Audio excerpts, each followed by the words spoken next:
Good evening, everyone. It's time for social distancing at the chamber. As always, we're joined by our CEO, Glenn Hammer, something we call Happy Hour with Hammer.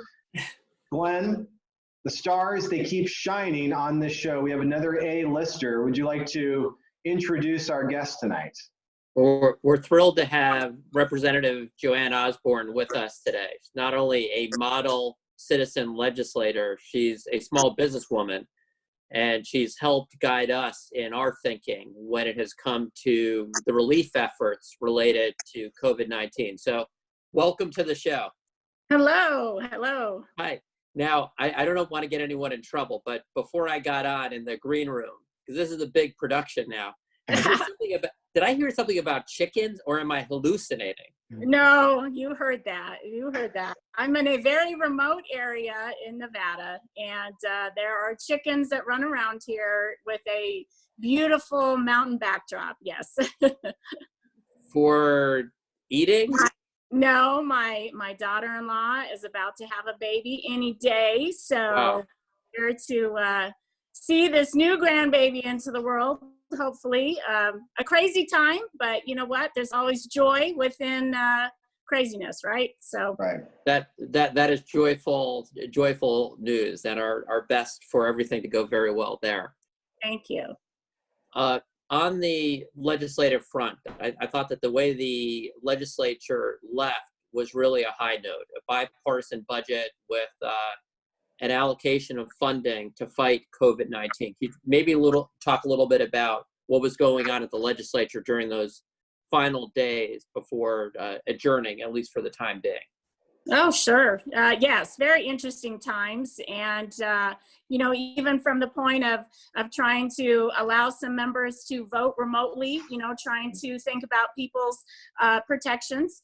But really, you know, with the Arizonans in mind, and assuring that we will have that essential budget done, you know, as they call it, the skinny budget, the ongoing budget. We wanted to make sure that, you know, there was a calmness for the people of Arizona, that those things were going to be taken care of.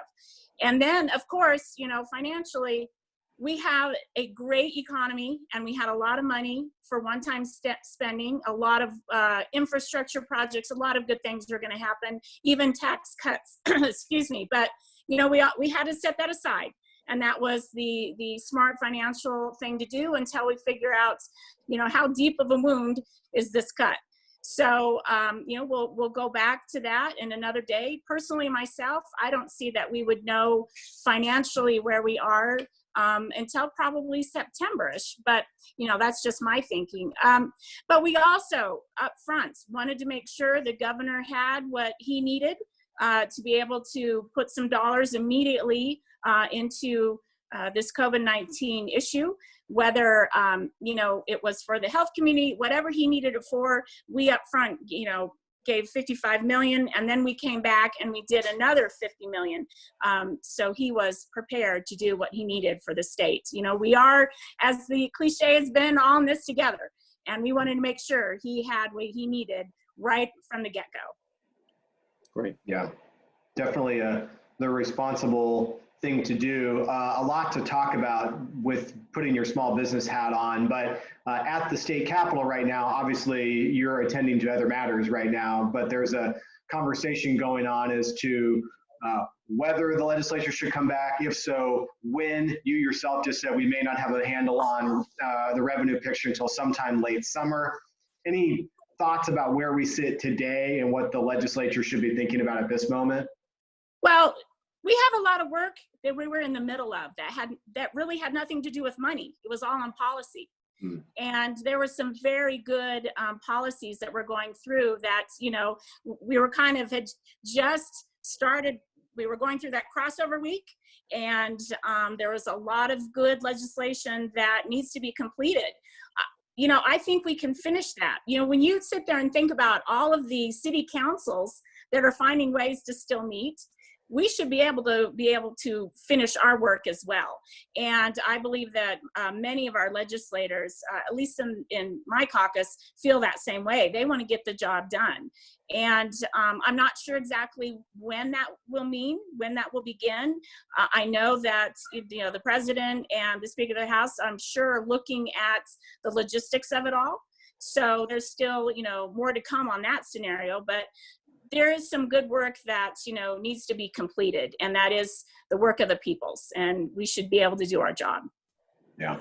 If we could switch gears on the federal level, just a few moments ago, the U.S. House of Representatives passed and sent to the president fourth package, CARES Act 2.0, however you want to put it. That included some additional funding, I believe $310 billion for the Paycheck Protection Program, $60 billion for the Emergency Loan Program. And Representative, I'd love to just know your feelings as a small business person, the importance of those programs, or just any thoughts you want to share about them. Well, the PPP is vital to some small businesses, and I know that there were quite a few small businesses and nonprofits that did not get to complete, the full process. The money ran out, and so I'm thrilled that they're going to have another opportunity to receive some funding. Something as I myself, for our business, did receive our funding, and I've told other small businesses that, listen, my first idea and thought to give to you is that make sure you open a brand new checking account that you put those dollars into, and you only use that account for your payroll, for your utilities, the items that specifically we know will be forgiven, so that it's a seamless and transparent way that has been there with your bank, and you'll be able to, hopefully quickly be able to be forgiven by the time it's over. That's great advice. Glenn, we've been hearing that a lot from across the membership. Work with your bank that you have a long relationship with, and do something as simple as opening that new account in the name of this business. Yeah, Representative Osborne, we've been hearing that advice a lot. Good. Well, but I'm happy. I'm very happy that some more businesses will get this help. And it is for 8 weeks. We know that some of the rules will come about in the next few weeks that the banks will adhere to more. But this is one of those times where sometimes things happen on the fly, because we haven't been through this before, the world for that matter, So I understand that. Well, it's great to hear, because we've had at least 19,200 Arizona small businesses, $4.8 billion, and you could just start adding the number of employees that we're able to keep connected to the employers, which to me is super important, because when we restart that economy, you want to keep people together. And there's things, even if there's not a lot of maybe sort of normal day-to-day activity, it's still, I've heard creative ways people have had Zoom calls like we're doing right now, have talked about training, and have thought about coming back, in different ways, but in ways that could keep the business going past the duration of the loan, which is really a grant for a number of the costs. But as a small business person, my first thought was my team, my employees, and wanting to make sure that they were taken care of and that we were able to stay together. And so, that was the reason. Once I realized that we were going to be closed for over a month, I made sure that we went out for that loan, or the grant loan, whichever you want to call it. But that was the whole point. It was about my employees, and they do plenty of webinars. They're giving homework, plenty of trainings, and they've actually handwriting cards to our clients, and we ordered 400 face shields that I have 20 employees, and we are all going to be making face shields. I want to keep at least 25 on hand at the store for my own employees, but then we're going to donate the others to our fire department, to people around the community that needs them, because that's what small business is about. We are about the community for sure. So I've shivers just from what you said. So you've made these for your employees, but you're also distributing them to those, some of the first responder community, to keep them safe. Yes, we will be giving, and we are also in concert with a bunch of our Rotary groups that also have stepped up to order them. And so, that is back to always looking for that silver lining of what's going on. The amount of people, organizations, our universities, everybody, our manufacturers that have stepped up and said, we will retool our thinking, whatever we're doing, to help be part of the solution to what's going on. And that should be something we can all celebrate at the end of all of this, right?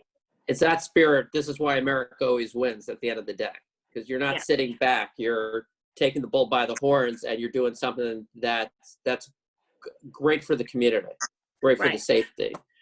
Would love your thoughts on, there is a lot of discussion going on in the state, in the country, and the world now about how a reopening looks.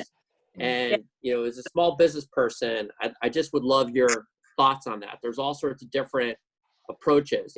We feel that our governor's done an excellent job with his team, Dr. Christ, in controlling things on the healthcare side and making sure our hospitals didn't get overrun. And we're huge fans of the work of Sandra Watson and her whole team. They had this economy at the highest point in our state's history before we were hit with COVID-19. Would love your thoughts on the best way to approach this on the state level. Well, first and foremost, I sit on my hospital board, my local hospital, Abraza West, which also has the Buckeye Hospital. And the first thing that the governor did, yesterday, I believe, that came out and said, the medical community can start doing these medical procedures, the elective surgeries, which, I remind people, elective surgeries doesn't just mean facelifts. That, it's hip replacements, and it's things that are important to the entire community of health and dental. I mean, these are very important things. Sure. But to me, it's back to consumer confidence. And when we know that people start to feel that confidently that things are starting to move in a positive direction, that's exactly the message of being able to say, listen, it's time for the hospitals to be able to do these things. And when they are coming out and saying, we're ready, we can do this, we know they understand safety protocols first and foremost. And if they're watching over their supply chain, let them do it. So if they're saying we're ready, we can do it, I think that's a great message to the people of Arizona. And I'm so thrilled that we started there. Now, we know it's a full spectrum of feelings about this issue. From the people that want to be business open today, want to work today, to the whole other side where you still have people that are fearful, that they're thinking we need to be closed for another 6 months. Somewhere in between this all is the right answer. And but as a small business person, I can tell you, we've got some upset business people. They're worried, they're concerned, they're ready to get back to work. And when you have other businesses that are able to find ways to keep people safe, to have procedures within their businesses, and they can be open, it's kind of like, well, why can't I? We are just as inventive. We are just as smart in putting in those kinds of things together. When I see a Walgreens open with all of their things, and I see Costco's and Walmart's and big boxes, yet I can't have my jewelry store open, or I can do things. I can put plans in place. So I know there's a lot of people that want that opportunity to say, listen, Governor, give us some guidelines. Say, if I'm a restaurant, how many feet apart my table should be. Give me some things that we can go by. As a retailer, if my capacity should be less, let's talk about those things. In my own business, as I've been planning on how do we start again, knowing that I have a lot of customers that are 65 years and older, I'm going to let them have those first early hours, the first couple of hours, that they can make an appointment and come see us. So it's closed to the general public, but to appointments first. And that way we can then, slowly roll out these things. But I'm ready to go. I know we can put these things in place. I know that my employees can be safe and secure. And so, I think we need that opportunity to be able to shine as well. I think that flexibility is really important, because I think if you could demonstrate you could do something safer than perhaps some of the activities that are currently allowed, and they're allowed for, in part survival reasons. Yes. That should be something that's very seriously considered. I mean, I know a couple of days ago, a good buddy of mine who used to lobby together is in Germany. He sent me a 20-page proposal in German from Andrea Merkel. Now, I don't understand German at all, but I did get it translated. But part of it was, for small businesses with low density and just a few people coming in at any one time, that's sort of the first wave of more on the retail side that are reopening. It's not 1,000 people in the store, it's a couple cycling in with safety protocols. So I think that, as we discuss this, that level of innovation is something we need to look at, because to me, we want to get as much oxygen into this economy as safely as we can and as fast as we can. Yes. Well, and as a retailer, this November will have been in business 30 years, my husband and I. Wow. And I can tell you, the spring months get us through the hot summer. And, that window of Mother's Day and graduations and Father's Day and just everything that goes on in the springtime in Arizona, that window is closing. And so, I'm worried about the third quarter, and how we get through this. And so, that's why, to me, it's very imperative that we figure this out as soon as we can. And, I know as a tourism state as well, there's a lot on the spring months. And so it's something I know you would think about, but as a retailer, I can tell you, this is a very important time for all of us. I have one more question, Gary, then I'll turn it over to you. The head of your fan club is Allison Gilbreth, who runs our Arizona Manufacturing Council. You helped you're really sort of the inspiration between our Made in Arizona program, which was wildly successful. And I just love to get your thoughts. There's a lot of talk about moving the supply chains back to North America, certainly back to Arizona. And during that tour, my God, we saw all sorts of different activities. Just any thoughts, as the governor talks about coming back stronger, it seems the manufacturing side is one where that's really right, particularly with the U.S.-Mexico-Canada agreement, ready to rock and roll. Well, this is going to be one of those things. First of all, this pandemic is something that I think the world will be studying for the next 100 years, with history that has been made. But something that I think has truly been an aha moment on our nation were all the items that we've discovered. Why aren't we making those here? Why are we relying on some of these other countries for all of these things? And so, to your point, I think there will be a lot of new intense thoughts about manufacturing more things here in America. And just that supply chain, even if it is as close to our neighbors with Mexico and Canada, those are going to be really, really important for us. And as we look again and kind of go back and, hindsight's great, right? But we learn a lot. We learn a lot when we do case study and all that kind of thing. So I really am excited for the future of our nation, for the future of Arizona, because I really think that there's going to be a great momentum once we get past this and we realize, we had a strong economy. It can even be better now. And, we just have to keep that, happiness and that hopefulness going forward. Beautifully said. Representative, we really appreciate you carving out a few minutes of your day. You are obviously attending to more important things than talking to a couple of knuckleheads on Zoom right now. So we appreciate you doing this. You've always been an optimist about the future of the Arizona economy. We really appreciate that. No, we've never needed that viewpoint more than we need it now. But you're also a great business leader, and we know that when you come back to the legislature, you're going to do it in a safe and responsible way, and we'll get this economy moving again. Yes, sir. Well, thanks for doing this. Glenn, as always, we'll catch you on the next episode. Thanks, Representative. Thank you.